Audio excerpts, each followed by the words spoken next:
Well, you'd think I would remember to leave, or at least turn on my ring light before I got started, but we're doing this live, so. Alright, let me see. Looks like it is. Yep, it is picking up that noise constantly. Thank you, Austin. What about now? Can anybody hear the fans whirring from my laptop in the background now?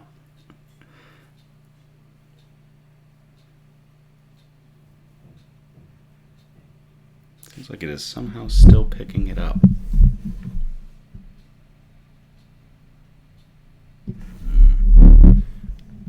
I'm going to have to work on that.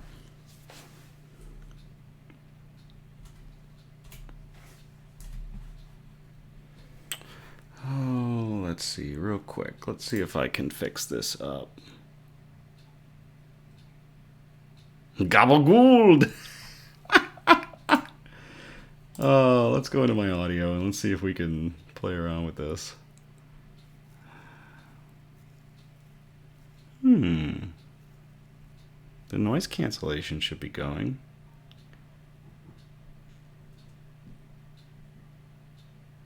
Sounds good? Okay. Ticking noise. We will get to the evil cricket. A restart noise. It was probably me clicking around. Well, luckily we don't have to do too much of that. All right. Hello and welcome to the December, what is today, the 3rd, 2023 episode of Nick's News. I am your host, Nick, brought to you by Some Budget Studios. That's right, I finally started spending money on this whole thing and investing in it.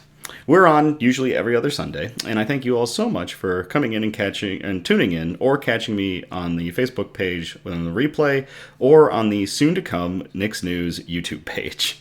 I know I keep plugging it, it still isn't up yet, it isn't where I want it to be, so I am not going to make it go live until it is everything that I want it to be, and has a good place to store my videos, so that not only I can review them, but if you want to catch replays and look at some of the good news we've gone through, you can go there and check it out. So keep an eye out for the Nick's News YouTube page. I will do an announcement for when it goes live. We're here on Facebook, Meta, whatever the hell it's called this week. We're working across platform with the YouTube. So this is a program dedicated to bringing good news to combat all of the bad news that we are bombarded with on a daily basis, with the hope of bringing a little bit of joy back into the world. Most of our articles are pulled from goodnewsnetwork.org, but we do appreciate articles that are sent in by you, the viewers. And we got a lot of them this week. I am looking forward to them. Julie's going to be baking. Thank you, Austin. 22 days to Christmas. Fantastic. All right, so let's get started with our news brew. I have chosen to go with Cap de Night tonight. Cap de Night is a 12% ABV high-octane Imperial Stout. It's aged in bourbon barrels with chocolate, cinnamon, and vanilla. So it's basically boozy dessert. We don't need the Balisong bottle opener because we've got a can, so we'll just get a nice crack.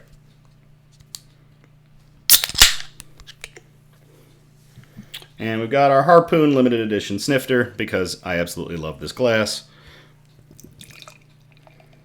We'll get all that gas out and get a nice head on this beer.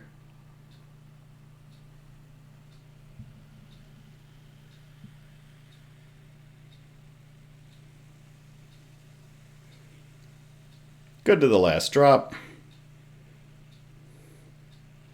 Picked this one up at Rishi's the other day when I swung over there. Oh, this is going to be a good one. Sounds bougie, smells bougie. Wow, that is a fantastic beer. And it's probably going to be chewy, as Tim pointed out. Shout outs. So one of our watchers, Charlie, has spent the last year changing their life around entirely to qualify for bariatric sleeve surgery.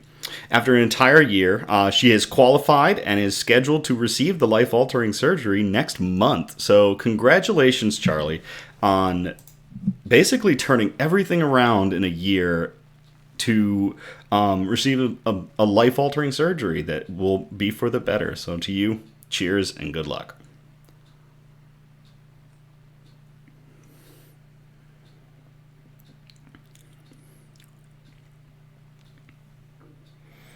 Wow.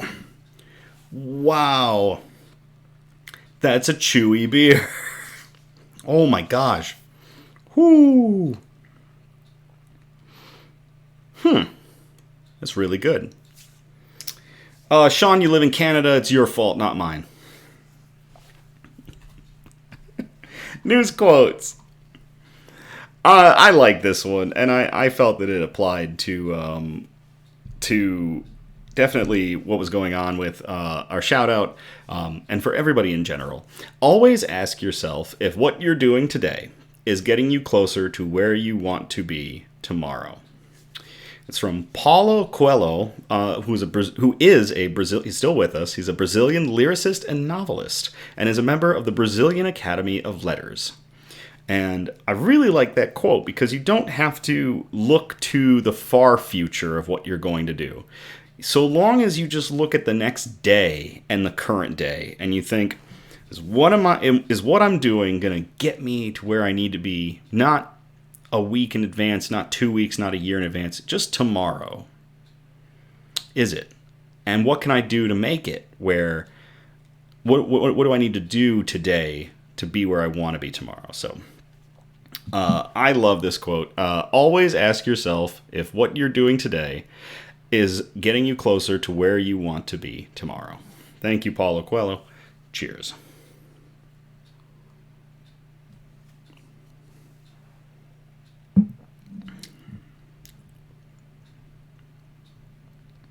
And sometimes, Lily, that's just what it is. Sometimes we are planning the next second and the next second and the next second.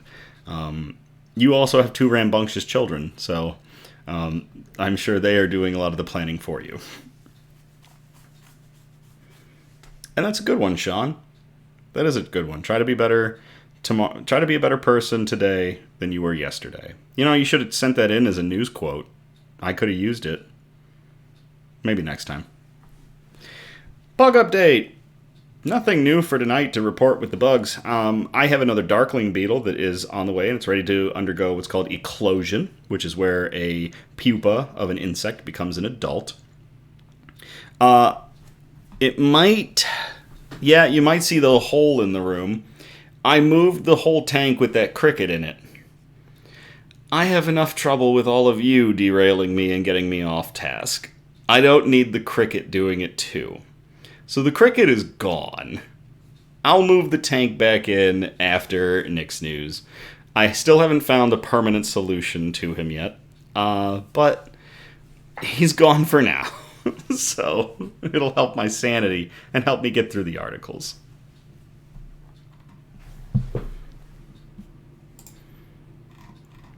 So speaking of articles, our broadcast is broken up into 4 major categories, and those categories are science and technology, health and medicine, flora and fauna, aka plants and animals, and those wholesome notes, those really nice articles that we like to end on.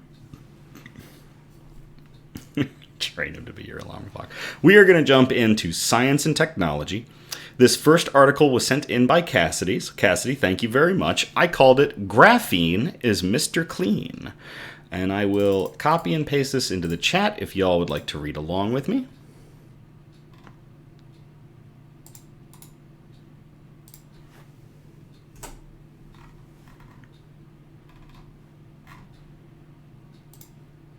Oh, wow, that's interesting. My stream, my watch stream is like way far behind. Okay, there we go. That fixed it. The world's strongest material could be used to make clean drinking water. I'm going to scoot this closer so I can be reading it. Often referred to as a miracle material, graphene is 1 million times thinner than a single human hair and stronger than steel. The two-dimensional carbon material made from single layers of graphite, a material mined from the ground, is extremely lightweight, conductive, and flexible, and has the potential to deliver transformational technologies across industries from electronics to transportation. Now, researchers at Khalifa University in the United Arab Emirates are exploring another use for graphene, producing drinking water. Here in the United Arab Emirates, all of our potable water is actually desalinated water, so it's a very critical sector of the economy as well as society, says Hassan Arafat, Senior Director of the university's Research and Innovation Center for Graphene and 2D Materials. Desalination is the process of removing salt from seawater and cleaning the water to make it drinkable. It isn't just vital in the UAE. More than 300 million people globally rely on desalinated water. And as climate change and pollution threaten our limited fresh water supplies, that number will increase. But desalination is a costly and energy-intensive process. That's where graphene comes in. Arafat is working on a graphene-enhanced membrane that could make the process more efficient and cheaper. This year, we have seen a massive number of calamities due to climate change, says Arafat.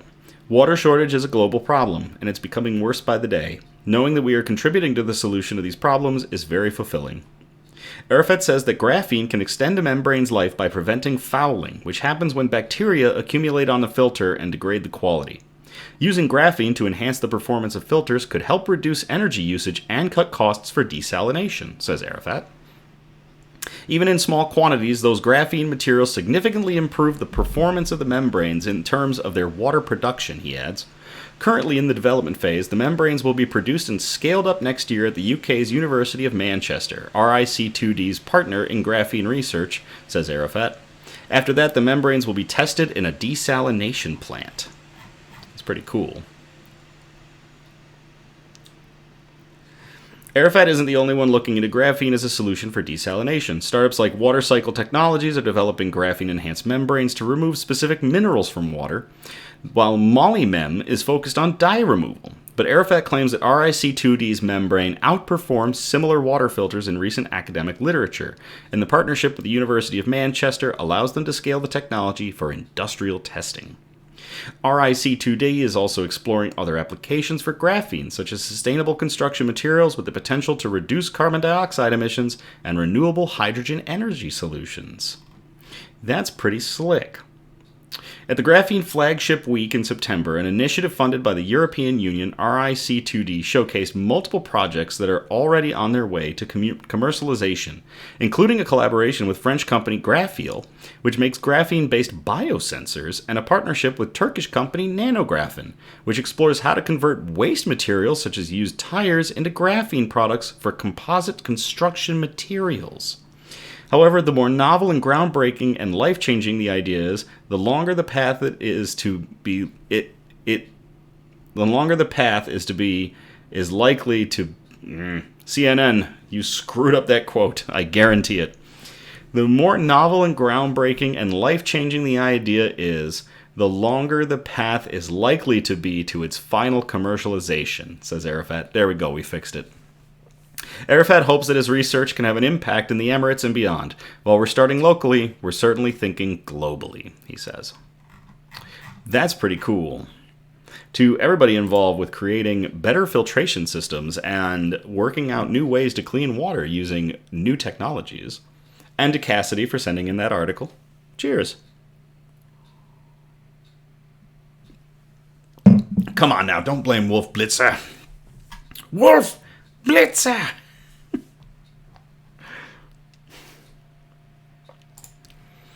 Alright, I called this next one, Hey Google, tell me about your energy project. But I'll copy and paste this in the chat if y'all want to read along.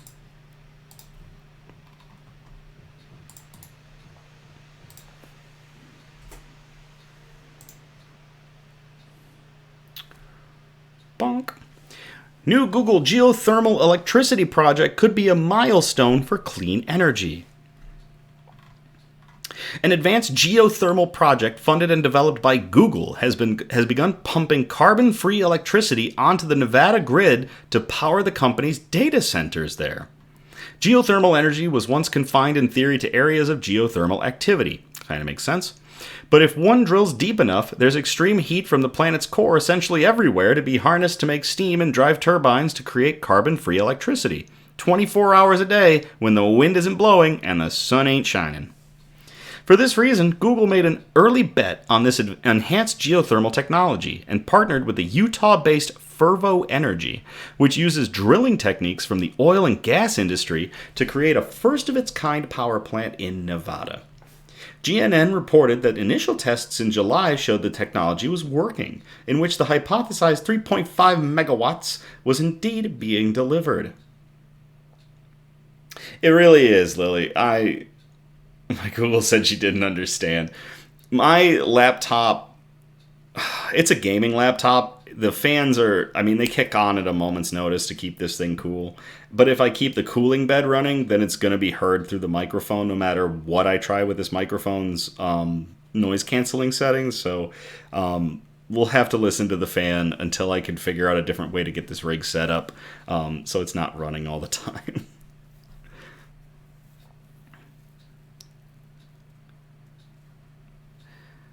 Here we go. A borehole was made 8,000 feet into the desert plains before being extended horizontally 3,000 feet.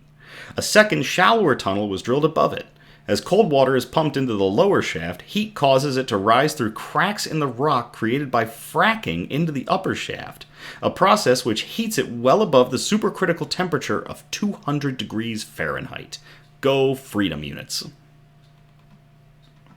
Once topside, the superheated fluid boils another well of water to create steam to drive a turbine and power Google's Henderson City data center with a combination of storage and solar power. We're really hoping that this could be a springboard to much, much more advanced geothermal power available to us and others around the world, Michael Terrell, who leads decarbonization efforts at Google, told AP, or the Associated Press. Adjust the curve, fry the GPU. No, it's not worth it. No, not through the lore. Nick's new gaming laptop was destroyed for his live stream doing good news. He was bringing good news and the worst news opened up. Alright. No, we're not frying my laptop. Y'all are mean. The backing has spurred on Fervo Energy to greater heights, and the company recently completed the drilling phase for a 400 megawatt energy project in southern Utah. So now we're going from 3.5 megawatts to 400. Dang. While Google has only started with this project in Nevada, there's potential for geothermal to grow. The company recently announced a partnership with Project Innerspace, a leading nonprofit organization dedicated to the global development of geothermal energy to accelerate the adoption of geothermal energy. That's pretty cool.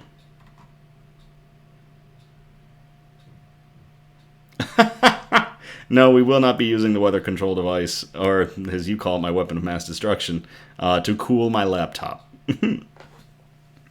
But that is really cool. I'm not going to say this very often, but cool news, Google. And keep up the good work showing us that there's alternative energy. Cheers.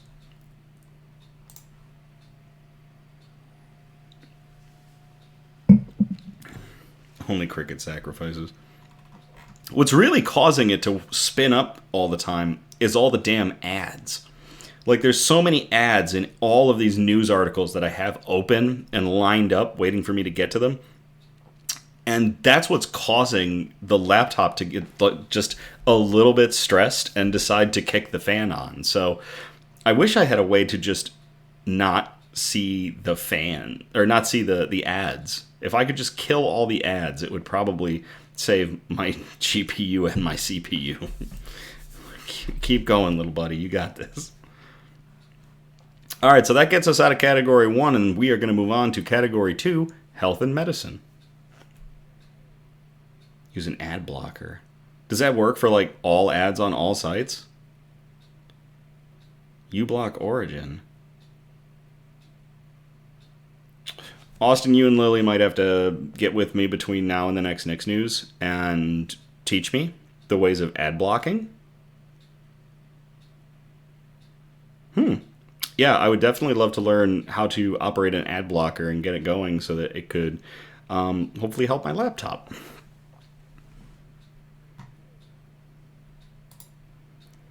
All right, I'm going to copy and paste this into the chat if y'all would like to read along. Oh, I called this one, Hopefully See You Soon.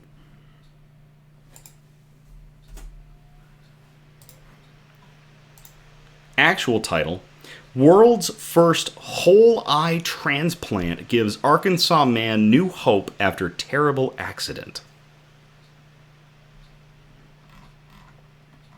In a 21-hour procedure, 140 surgeons and attendants completed the first whole eyeball transplant on a military veteran who had suffered a near-fatal electrocution. Replacing the better part of his entire face and connecting a donor eyeball to the optic nerves, the surgery was declared a success.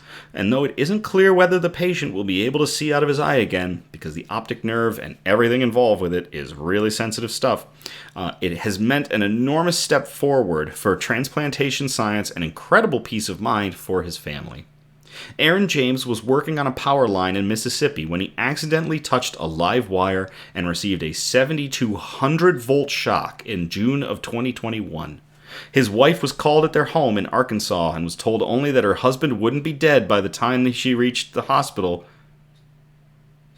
Was told only that her husband wouldn't be dead by the time she reached the hospital where he was admitted. Wow. What a call.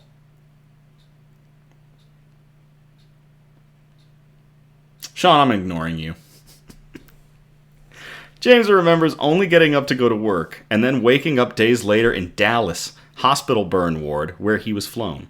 He felt okay, he told CNN, so he knew he was going to be okay, but he was missing his face, and taking a selfie allowed him to see inside his own skull. Dr. Eduardo Rodriguez, director of the face transplant program at NYU Langone Health, was briefed about James's case, and after hearing that he was going to require his left eye amputated, told the surgeons to leave as much of the optic nerve intact for a possible transplant. He remembers talking to Rodriguez and hearing that he may never see out of the donor eyeball. But I said, even if it don't work, I'll have an eye, and it'll be at least normal looking, and then you all could learn something of this, Aaron told CNN. You have to have a patient zero, he said sportingly.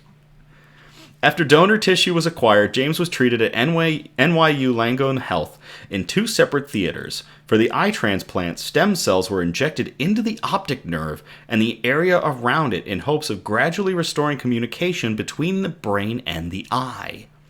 Over time, the donor tissue gradually took and mended, and a much more human visage appeared in the mirror.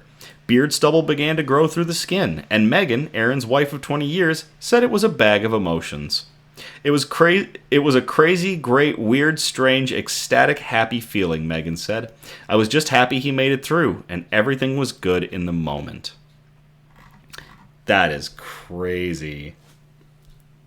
Eye for an eye. I could have called it eye for an eye.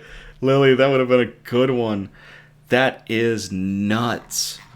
Well, hopefully, even if Aaron James isn't able to see out of the donor eye, he still has another one. Luckily, God gifted him a spare.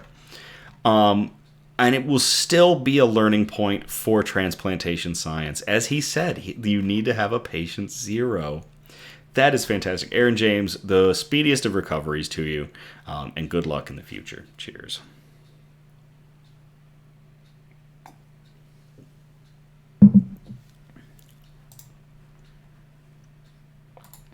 This next one was sent in by Cassidy as well, I believe. Yes, this is the second of 2 articles from Cassidy. I called it A Different Kind of Jitters. The actual title is more interesting, and I will post it here in the chat if y'all would like to read along. Particle hidden in old coffee grounds may help protect against Parkinson's.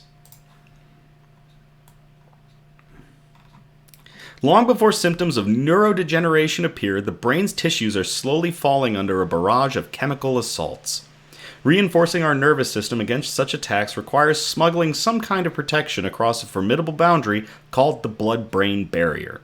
We've discussed that a few times in different Nick's News articles. The blood-brain barrier is this amazing barrier that you have that literally prevents bloodborne pathogens and other problems of a certain size from getting up into your brain tissue. It is still allowing oxygenated blood to come in to keep everything good, make sure that you are You have oxygenated tissue and your brain cells aren't dying, but it prevents other things from getting up there, like different diseases and microbes. So getting past it is super difficult. A tiny particle made from compounds found in discarded coffee grinds just might be up to the job. Researchers from the University of Texas at El Paso, or UTEP, demonstrated in lab tests their specially formulated material was more than capable of mopping up the kinds of substances that trigger the degeneration of nerve cells that leads to conditions like dementia and Parkinson's disease. Dang, that's awesome. It is critical to address these disorders before they reach the clinical stage, says UTEP chemist and study-first author Mahesh Narayan. At that point, it is likely too late. Any current treatments that can address advanced symptoms of neurodegenerative disease are simply beyond the means of most people. Our aim is to come up with a solution that can prevent most cases of these conditions at a cost that is manageable for as many patients as possible. Among the numerous contributing causes of neurodegeneration are a host of environmental factors, including various herbicides and pesticides.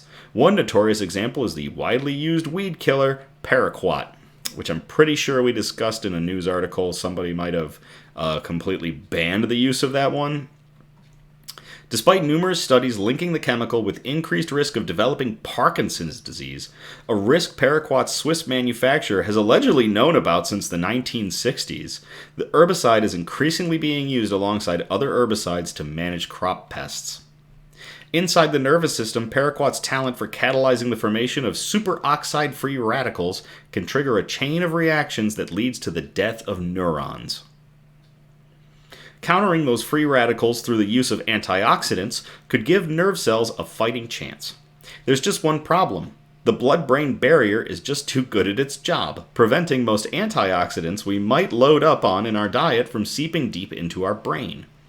Caffeic acid is a notable exception. An antioxidant found in wine, apples, and of course, coffee. Its detectability in spinal fluid suggests it might be able to slip through our nervous system's fences in some concentrations. To give caffeic acid superoxide fighting kung fu a boost, Narayan and his team transformed the compound into something called a quantum dot. This sounds awesome.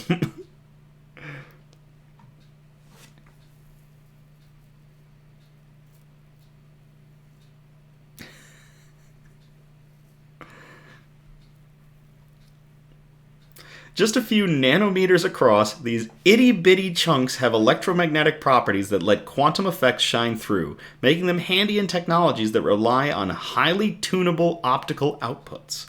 In this case, baking coffee waste into caffeic acid carbon quantum dots, or CACQDs, enriches electromagnetic bonds within the molecules referred to as an sp2 network, helping them not only mop up radicals more efficiently, but potentially slip through the blood-brain barrier with greater ease. So these advanced little molecules could slip through the blood-brain barrier. They're antioxidants, so they're hunting free radicals. They bind to them. They pull them out of your system. This is really interesting that we could use this caffeic acid byproduct to get into our brains and clean up free radicals in deep brain tissue. Analyzing the physical characteristics of their CACQDs and conducting a series of tests on human neuroblastoma-derived cell lines, the researchers showed their spin on caffeic acid was effective at impeding the clumping of proteins typically associated with neurodegeneration. Knowing a therapeutic compound works in a glass dish isn't the same as demonstrating success in a human body, of course. But the fact that CACQDs can be produced easily from a readily available waste material, because as Sean does on a daily basis, we all drink coffee, it only adds to the appeal. Caffeic acid-based carbon quantum dots have the potential to be transformative in the treatment of neurodegenerative disorders, says the research team's leader, UTEP chemist Yotish Kumar. This is because none of the current treatments resolve the diseases. They only help manage the symptoms. Our aim is to find a cure by addressing the atomic and molecular underpinnings that drive the conditions. No, no, no, no, no. Let's not even get into talking about prions. Oh gosh, that's a whole different monster. That is way different from these. Free radicals can be destroyed. Prions can't. And that's what makes prions so blitheringly destructive and dangerous. So, wow. To everybody in this project looking into ways to halt or stop or prevent even neurodegeneration with the help of caffeine or coffee or caffeic acid. Cheers.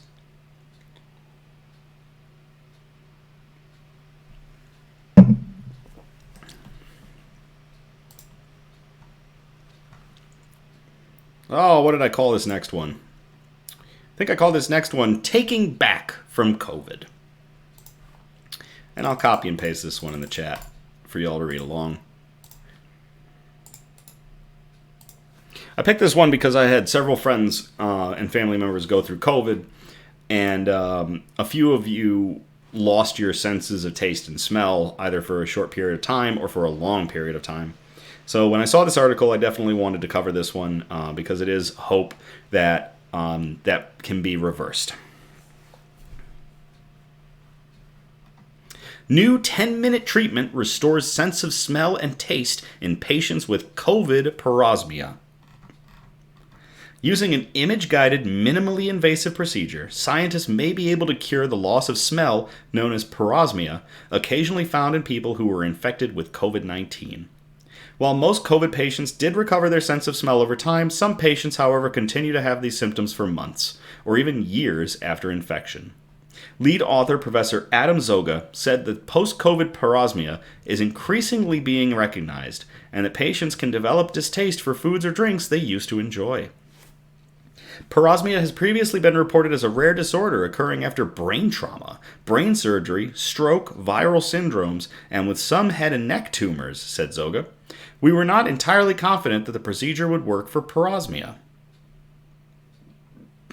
The treatment involves injecting anesthetic directly into the satellite ganglion on one side of the neck to stimulate the autonomic nervous system, which is accurately achieved with CT guidance.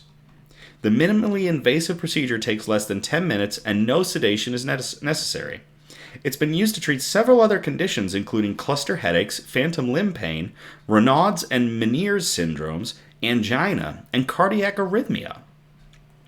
For the study, 54 patients were referred by an ear, nose, and throat specialist after at least 6 months of post-COVID parosmia that was resistant to pharmaceutical and topical therapies. The researchers added a small dose of corticosteroid to the anesthetic, suspecting that the COVID virus may be causing nerve inflammation. Follow-up data was obtained for 37 patients, with 22 of the 37 reporting improved symptoms at 1 week post-injection.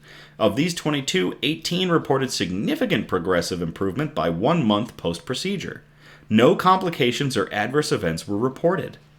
The initial patient had a tremendously positive outcome, almost immediately, with continued improvement to the point of symptom resolution at 4 weeks, said Professor Zoga. We have been surprised at some outcomes, including near 100% resolution of phantosmia, a condition that causes people to detect smells that aren't there in some patients throughout the trial, he said, adding that this injection is working where other treatments have failed. That's really cool. To everybody involved in this study, and hopefully getting parosmia ended, post-COVID-19 parosmia ended, so that folks can get on with their lives and be able to taste and smell. Cheers.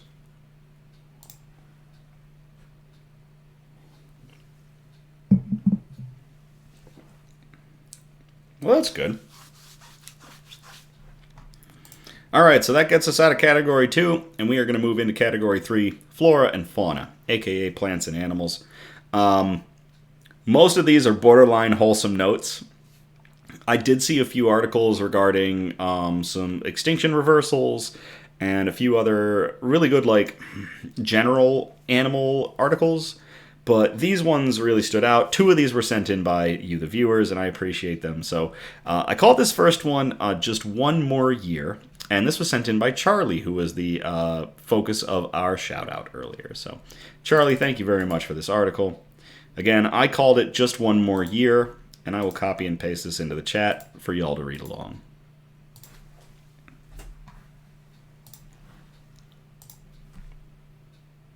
Bonk. Drug that could extend lifespan of dogs achieves a milestone. The average dog's lifespan is 10 to 15 years depending on the breed, according to the American Kennel Club. Most dog owners would likely love more time with their pets. Large dogs generally have a shorter lifespan, the organization says. Loyal, a biotech company, is working on a drug that could extend the lifespan of large dogs by at least 1 full year. The company announced this week that the Food and Drug Administration Center for Veterinary Medicine has approved the reasonable expectation of effectiveness section of its application for LOY001. That means the FDA agrees with the company that it's reasonable to believe the drug will be effective. It's just one step before getting conditional approval, which the company hopes to receive in 2026. That would allow the company to begin marketing the drug for purchase. We're going to be going for claiming at least 1 year of healthy lifespan extension. Celine Halio, the founder and chief executive of Loyal, told the New York Times. How does the drug work? Loyal claims LOY-001 can reduce the growth-promoting hormone IGF-1. Whoa. Oh, it just had to do a... There we go. For some reason, my stream suddenly refreshed its chat on its own. I didn't press a button. All right. How does the drug work? Loyal claims LOY-001 can reduce the growth-promoting hormone IGF-1 to the level of small dogs, which generally live longer than bigger breeds. At Loyal, we see the short lifespans of big dogs not as an inevitable, but as a genetically associated disease caused by historical artificial selection, and therefore amenable to targeting and treatment with a drug, said Brennan McKenzie, Loyal's director of veterinary medicine. It's very interesting treating aging and time and life expectancy not as a normal thing, but looking at it from the lens of artificial breeding programs that bred for larger dogs and seeing it as a disease incurred by it and tackling it as such. It'd be very interesting to do some further reading and see if all of that holds water and that Loyal's new drug can extend the life of larger breed dogs. One dog-sized dog.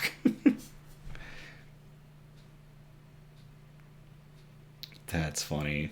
You need that for cats, yeah. Thank you very much, Charlie, for sending that in. For everybody at Loyal who's working on extending the life of man's best friend, cheers.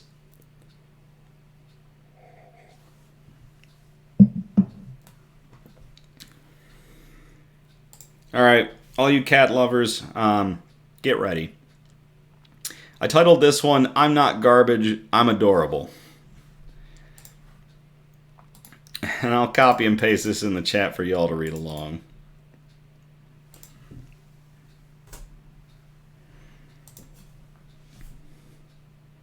There it is. Garbage man saves kitten from being crushed, now adopted and healthy in time for Christmas.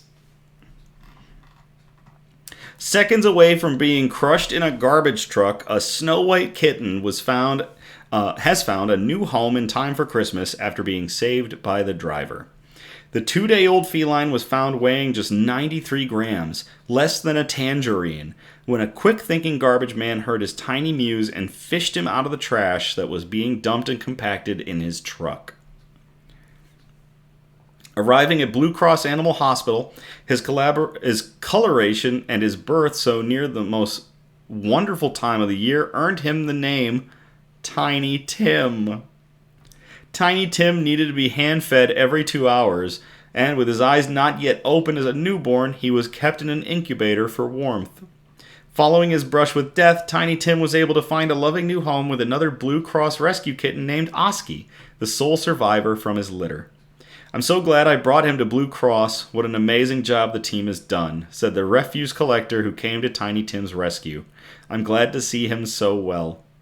Three-legged Oski had his hind leg amputated after an infection. The best friends were both adopted by Laura Morris, who works for the Blue Cross. I couldn't believe he had been put in the bin. He's so cute and lovely, she said. Tiny Tim's so inquisitive, confident, and happy. It's incredibly rewarding to see him as he is now, compared to when he first came to us. Learning from another cat is incredibly valuable for Tiny Tim as he grows, giving him more chances to experience feline behavior firsthand, adds Laura. We are so happy that he is now in a loving home where he is happy, healthy, and fed, which is all pets want for Christmas, said Morris's colleague Amanda Rumball, London Animal Welfare Officer at the Blue Cross. Tiny Tim. To the garbage man that heard Tiny Tim and saved him, and to the Blue Cross for Animals, Blue Cross Animal Hospital for taking Tiny Tim in, nursing him to health, and finding him a forever home in time for Christmas. Cheers.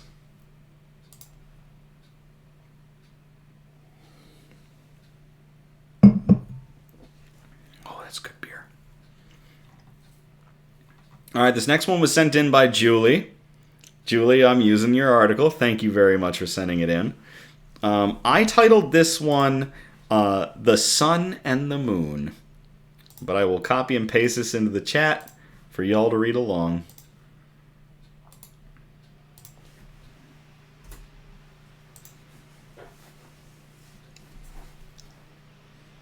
John Ball Zoo's 2 red panda cubs have names. John Ball Zoo has announced the names of its 2 red panda cubs given to them by the community. The names that have received the most votes were Dawa, meaning moon for the male cub, and Nima, meaning sun for the female cub, according to a news release. The zoo said the names were submitted by members of the Bhutanese and Nepali refugee communities in West Michigan. These communities are from the Himalayan region where red pandas are found. The 2 cubs have recently moved into their outdoor habitat. If you want to see them in action, Julie posted a ton of pictures on her Facebook page, and they are adorable. Yup, there it is. There's Julie plugging her pictures of Dawa and Nima. We are thrilled to introduce Dawa and Nima and are so excited to watch them grow and thrive at John Ball Zoo, Rhiannon Mulligan, John Ball Zoo education manager, said in a news release. We are also proud of that the names of these cubs reflect the places and cultures where red pandas come from, which helps spread awareness about the wildlife and wild places we can continue preserving around the world.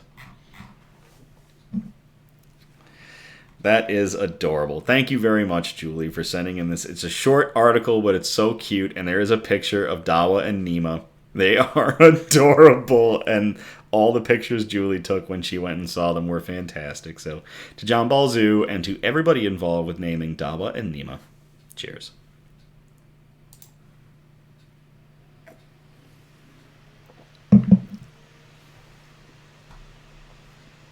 So that gets us out of Category 3, and we are going to go into Category 4, those wholesome notes. This first one is very interesting. I don't know if you guys heard about this one. I only heard a little bit because our news cycles are flooded with so much garbage news and so much craziness going on in the world. I called this one 41 in, 41 out. And if you know what I'm talking about, you'll get it right away. If you don't, here it comes. I will paste it in the chat if y'all would like to read along.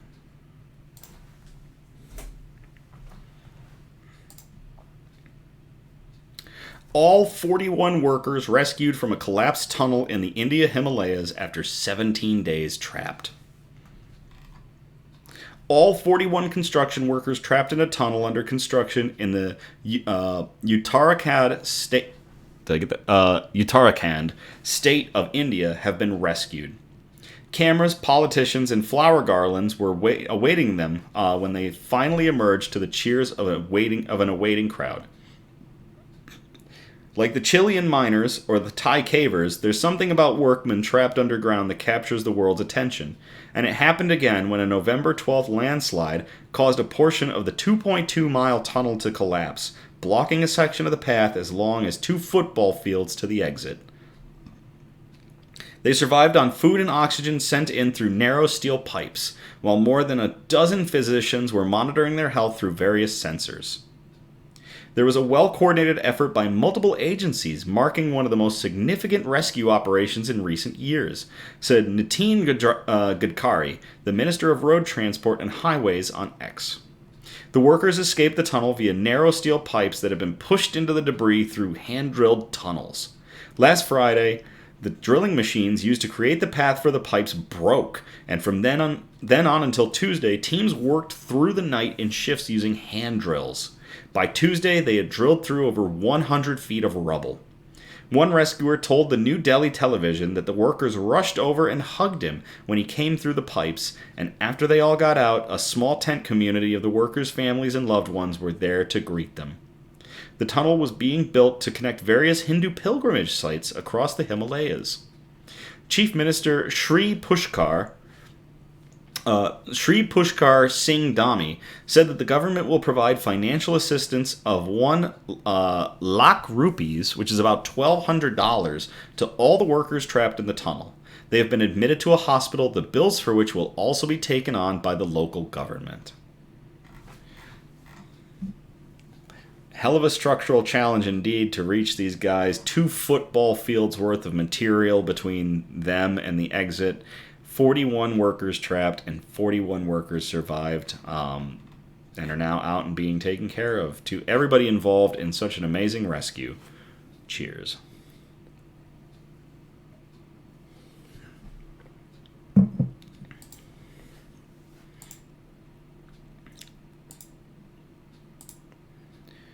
I've called this next one Paying a Visit. I will copy and paste this one in the chat for y'all to read along.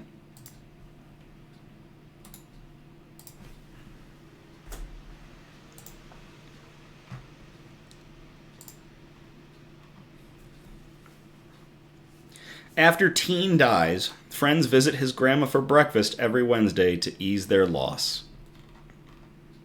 It's Wednesday morning in St. Louis. Outside Peggy Winkowski's house, it's not just the sun or the song of the birds that arrive at her front door, but a horde of hungry teenagers.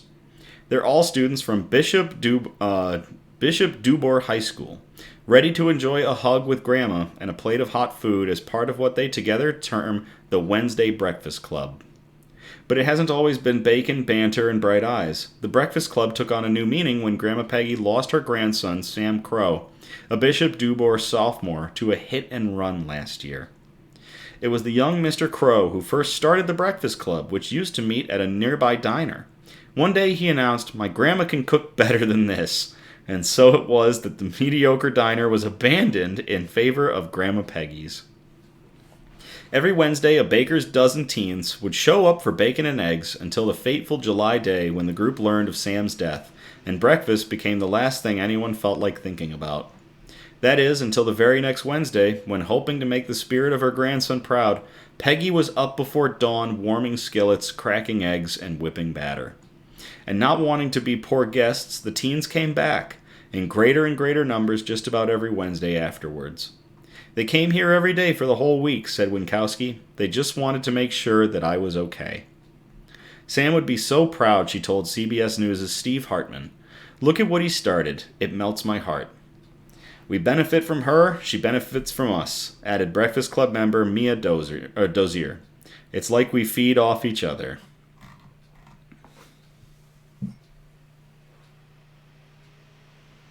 Because I do it live, and it's much better that way. Jeez, Sean.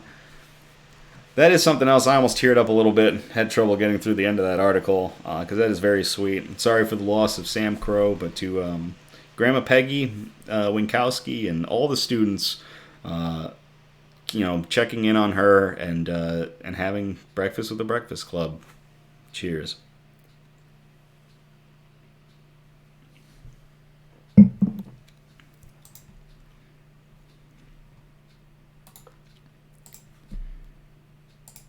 All right, our last one. I took the slogan, "We got you." That's what I called this article. I'll copy and paste this in the chat for y'all to read along. Don't you forget about me. Actual title, Wendy's worker saves customer's life. I was like, girl, you know how to do CPR? Get over there.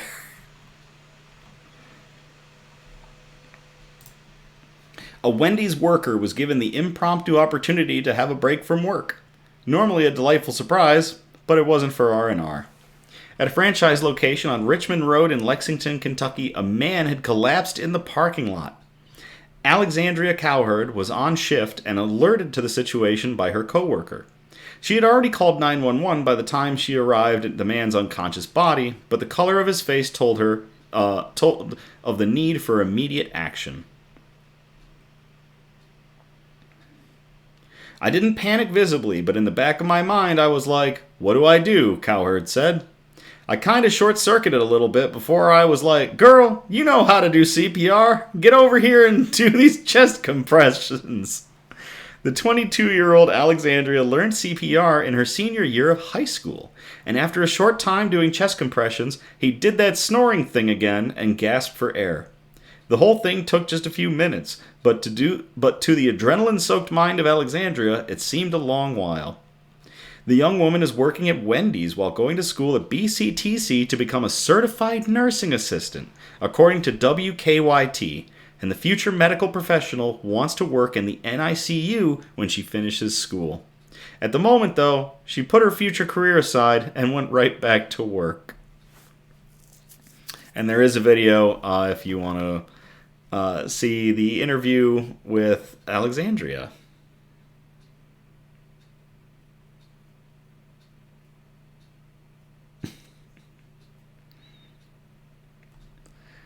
That is great. Yeah, and definitely wanting to become an NICU nurse. That is fantastic. Wow. To Alexandria for running out and performing CPR on her break to save a man's life. And to everything in your future, ma'am. Cheers.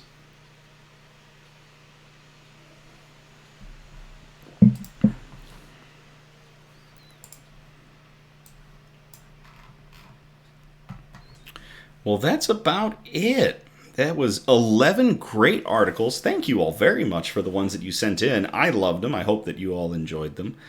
We had a great span of different articles from science and technology, some good health ones, lots of good animal ones, and those wholesome notes are always wholesome. So, NICU is how it's pronounced in a hospital. Well, I don't work in a hospital. I'm an engineer. So I'm going to call it the NICU. NICU. It's terrible. I might as well end my stream now. And I think I will. So thank you all again for tuning in or catching the replay on the Nick's News Facebook page. Keep an eye out for the YouTube page. I will have an announcement as soon as it goes live. Again, we're live every other Sunday, and our next episode is going to be on December 17th, 2023. I encourage participation, so if you feel like sending in messages, you can post suggestions for a news brew, shout-outs, good news quotes, and you can suggest articles that we can present on future episodes. I do appreciate a variety of articles spread out across our 4 categories, and those 4 categories, again, were science and technology, health and medicine, flora and fauna, aka plants and animals, and the wholesome notes that we like to end on. Please, if you do send in articles, please send them to the Nick's News Facebook page, to the messenger. I go through it on a daily basis. If you just want to do a shout out or just say hi, I'm on there all the time checking it out. And I do pay attention when folks do comments or send things in to me. So thank you all so very much. The bakery will contact me. Fantastic, Julie. Thank you. I know, Sean. I know we've talked about the NICU before. Don't send anything to my mom. Don't send anything to my mom. Don't bother her. That's about it. As always, thank you again. I love you. And have a great night. And I'll play us out.